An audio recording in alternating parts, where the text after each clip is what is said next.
এটা হলো অটোরিকশার একটা দৌরাত্ম্য সব জায়গায় আছে, যেটা জনজীবন বিপর্যস্ত করছে। ঢাকা শহরের যানজট, যান চলাচল, মানে যানবাহনের শৃঙ্খলা ব্যাহত হচ্ছে।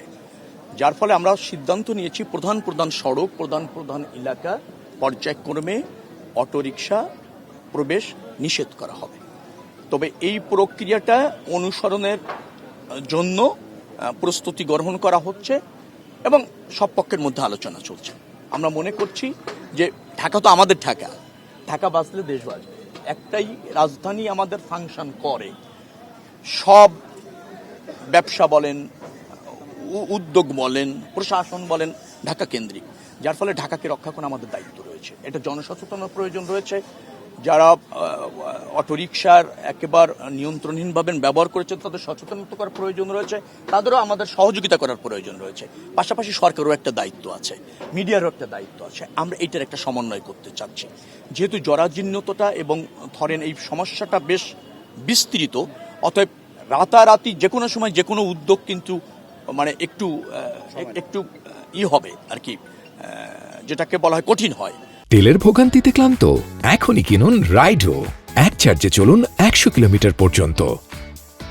যার ফলে যেটা নিলে সব পক্ষ এবং ঢাকা এবং বাংলাদেশের স্বার্থ অথবা ধরেন যে শৃঙ্খলা রক্ষা পায়, সেই জায়গায় আমরা একটু জেনে বুঝে ভেবে আলোচনা সাপেক্ষে যেতে চাচ্ছি। যার ফলে আপনারা, আমি আবারও বলতে চাই যে এই যে সমস্যা আপনি জর্জরিত, ওই সমস্যা আমি জর্জরিত, আমি তো এটার বাইরে না। আবার একই জায়গায় যারা আমাদের অটো রিক্সা চালক আছেন তারাও জর্জরিত।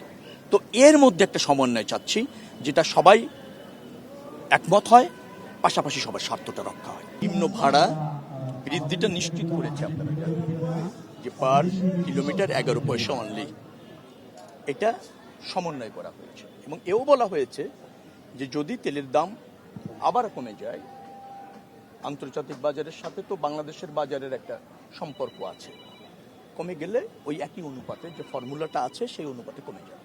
এবং এরপর আমরা ভাড়া সমন্বয় করতে আর কোনো মিটিংয়ের প্রয়োজন হবে না। তেলের দাম বাড়লে কমলে যে প্রক্রিয়াটা ভাড়া নির্ধারিত হয় বা বিবেচনায় নেওয়া হয়, সেটা প্রতিষ্ঠিত একটা প্রক্রিয়া, ওই অনুপাতে সমন্বয় করা হবে। তাতে তেলের দাম কমলে ভাড়া কমবে ওই আনুপাতিক হারে, তেলের দাম বাড়লে আনুপাতিক হারে বাড়বে। এটা এমন আমরা করেছি যে বিআরটিএ থেকে একটা প্রজ্ঞাপন জারি করে বললেই হবে, আর কোনো কর্তৃপক্ষের সাথে বসার প্রয়োজন হবে না। যার মানে আমরা একটা স্বচ্ছ প্রক্রিয়া এবং স্বচ্ছ ব্যবস্থাপনায় এসেছি। এটা নিয়ে কোনো অসন্তোষ থাকার কোনো সুযোগ নেই। আর যেভাবে সরকার এবং সব পক্ষ মিলে নির্ধারণ করা হয়েছে ভাড়া বৃদ্ধির প্রজ্ঞাপন যেটা যুক্ত হয়েছে, তার ব্যত্যয় থাকার কোনো সুযোগ নেই।